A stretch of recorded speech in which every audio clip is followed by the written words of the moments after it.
Last night, this whole week has been a little bit crazy. I really wrote and really wrote and really wrote, and no matter what I put down, it wasn't what I was feeling on the inside. It was like I was more describing my dad's life and all the experiences that he's been through. You know, being a veteran, going to Vietnam, suffering from PTSD, not knowing how to talk about his emotions. You know, there was a lot of things that I wanted to talk about. And today, in this whole week, I got a blessing. And that blessing was family, my friends, my siblings, my cousins. And everybody telling me how they felt about my dad and how he made a difference in his life.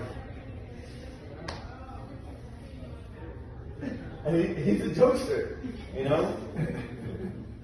And my dad, growing up, he didn't really speak a lot at all when I was growing up, but he led by example, by his working hard for us, you know, and just being there,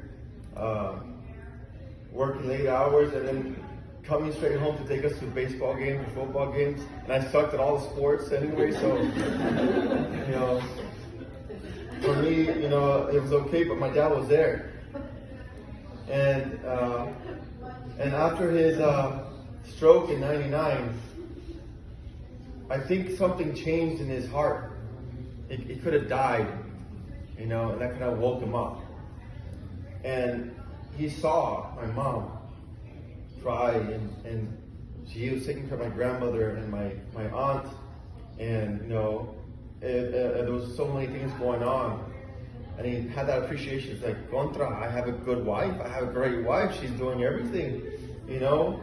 Without me, now she's working. She's working and taking care of the family, you know, doing everything that she can.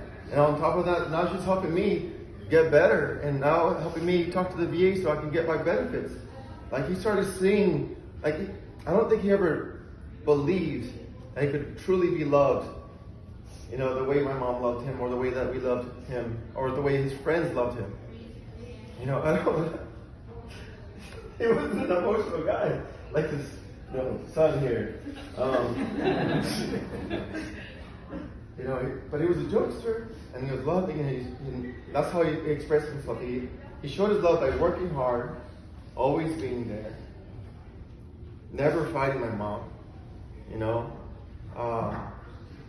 And it was funny too, because, you know, as I don't know if you guys know, but my parents were 22 years apart. So anytime they would go to the VA, the doctors would be like, "Oh, you know, it's so nice that your daughter's here taking you." And my dad was like, "That's not my daughter, that's my wife." And then there's like other old guys like, "Oh man, you're the son of a gun over here."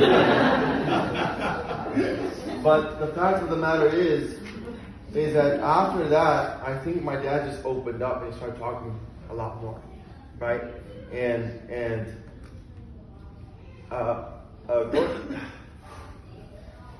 growing up, it was hard because I wanted to have a connection with my dad. You know, being a man and becoming a man myself, and not having that connection.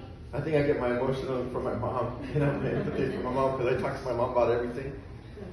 So I wanted to join the military to follow my dad's footsteps, and that's what I did.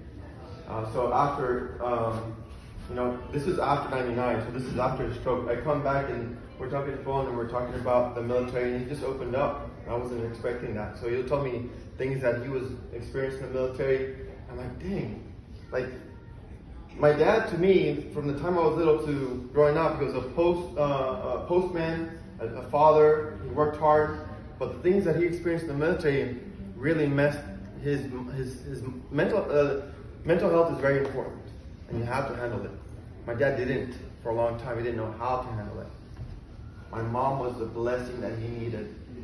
My siblings were all of my siblings, from the most oldest John to my youngest brother Oscar.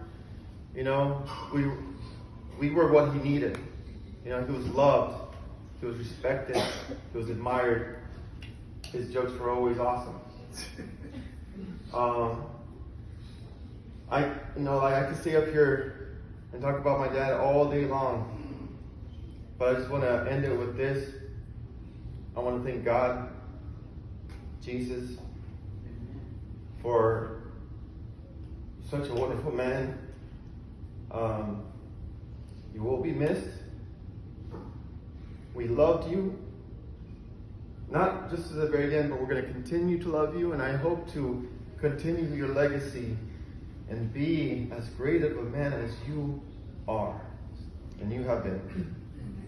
I want to make my mom proud and my dad proud, and I want to continue on and fight just like my dad did. I might not be as quiet about it because I'm a loudmouth, but I will promise to work just as hard. And Papi, you're a good-looking son of a gun. I love you. May God be with you always. Mom, I love you. Thank you for your strength. And teaching me how to express myself.